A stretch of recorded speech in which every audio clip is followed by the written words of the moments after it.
Shalom,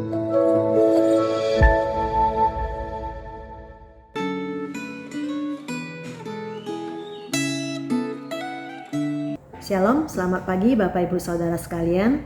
Mari sebelum kita merenungkan firman Tuhan, kita sama-sama meminta pimpinan Roh Kudus, kita berdoa. Bapa yang di surga, kami mengucap syukur kembali kepadamu untuk kesempatan bagi kami merenungkan firman-Mu pada hari ini. Sekali lagi memohon pimpinan Allah Roh Kudus, sehingga setiap kami yang merenungkan firman-Mu tidak hanya mendengarkan saja, tapi kami boleh melakukannya di dalam kehidupan kami sehari-hari. Tuhan yang tolong kami. Dalam nama Kristus Yesus kami berdoa dan memohon. Amin.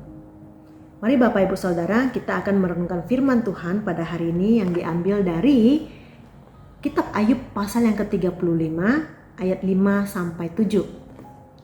Saya akan membacakannya untuk kita semua. Ayub pasal 35 ayat 5 sampai 7. Arahkanlah pandanganmu ke langit dan lihatlah. Perhatikanlah awan-awan yang lebih tinggi daripadamu. Jikalau engkau berbuat dosa, apa yang akan kau lakukan terhadap dia? Kalau pelanggaranmu banyak, apa yang kau buat terhadap dia? Jikalau engkau benar, apakah yang kau berikan kepada dia? Atau apakah yang diterimanya dari tanganmu? Bapak Ibu Saudara, tiga ayat ini ya jelas berbicara mengenai siapa manusia di hadapan Allah dan siapa sesungguhnya Allah di hadapan manusia. Elihu, teman keempat dari Ayub, muncul di pasal 32 dan dia mengekspresikan kemarahannya kepada Ayub dan juga tiga temannya yang lainnya. Karena pemahaman mereka akan Allah itu salah, sehingga mereka juga salah memahami kehidupan dan mereka salah memahami penderitaan.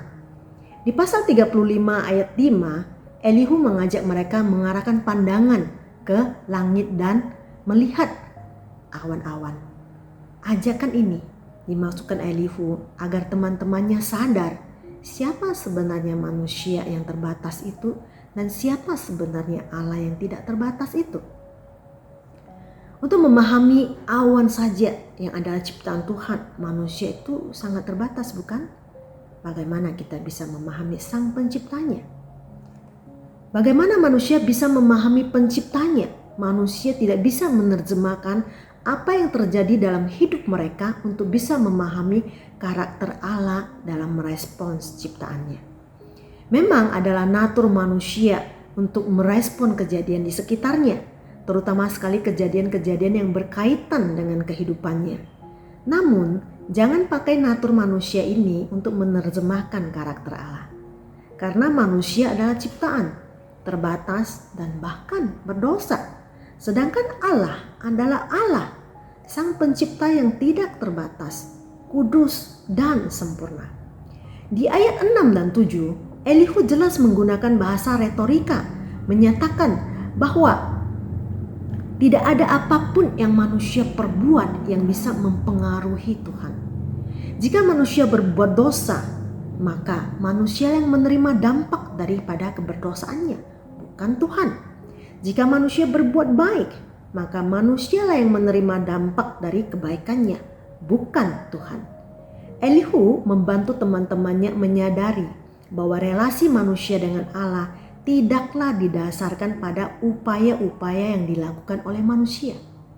Siapakah manusia sehingga kita menganggap diri kita itu layak untuk memiliki relasi dengan Allah, dan bahkan lebih parah lagi, kita seakan-akan bisa menuntutnya.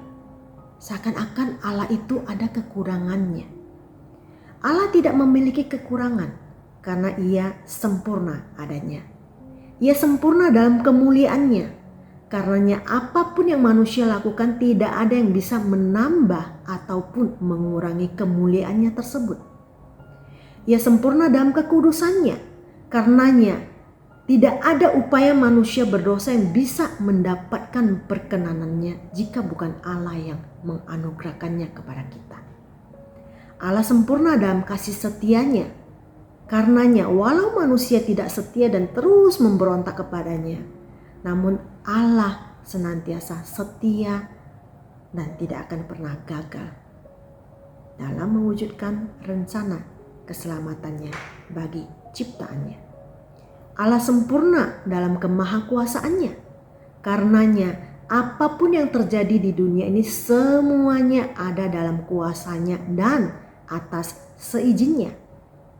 Karenanya penderitaan yang dialami orang-orang benar bukan karena Allah tidak adil. Seakan-akan Allah tidak sempurna dalam penghakimannya. Seakan-akan Allah tidak sempurna dalam keadilannya. Demikian juga halnya dengan musibah dan penderitaan yang menimpa Ayub. Semuanya ada dalam kuasa dan atas izin Allah. Dalam kemahakuasaannya, Tuhan berkuasa atas segala hal yang terjadi di dunia ini. Ketika Tuhan berkenan memberkati kehidupan manusia, itu bukan semata-mata karena upaya kebaikan yang telah manusia lakukan, tetapi semata-mata karena Allah mau menganugerahkan berkat-Nya. Demikian juga sebaliknya, ketika Tuhan mengizinkan penderitaan hadir dalam kehidupan manusia, itu juga bukan semata-mata karena manusia berdosa dan Tuhan mau menghukumnya, tetapi karena Allah masih mau menganugerahkan pertobatan pada manusia. Karenanya apapun yang terjadi, baik atau tidak, bagian kita adalah terus percaya kepadanya. Karena Ia adalah Allah yang sempurna. Dan dalam kesempurnaannya inilah kita mendapatkan jaminan bahwa apapun yang terjadi di dunia ini, baik atau tidak, Allah turut bekerja di dalamnya untuk mendatangkan kebaikan bagi setiap orang yang mengasihinya, yaitu bagi mereka yang terpanggil sesuai rencana Allah. Ini tercatat dengan sangat indah di dalam Roma 28 ayat 8. Kesempurnaan Allah adalah jaminan bagi kita bahwa Ia tidak akan pernah gagal mewujud nyatakan kehendaknya bagi ciptaannya. Dan kehendaknya bagi ciptaannya itu juga adalah sempurna adanya. Karenanya memiliki Allah yang sempurna itu adalah anugerah terbesar bagi setiap orang yang percaya kepadanya. Lantas bagaimana kita merespon kepada Allah yang sempurna ini?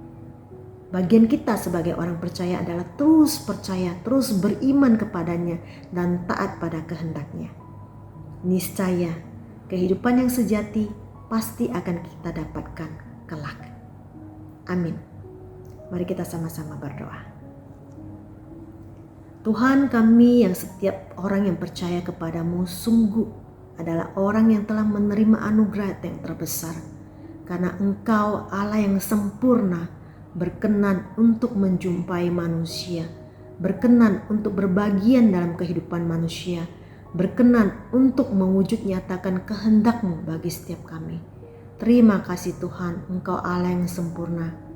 Biarlah Bapa, di dalam kesempurnaan-Mu yang adalah jaminan kami tidak ragu lagi menjalani hidup ini, apapun kondisi kehidupan kami tetap boleh setia, beriman, percaya kepadamu, dan taat pada kehendak-Mu.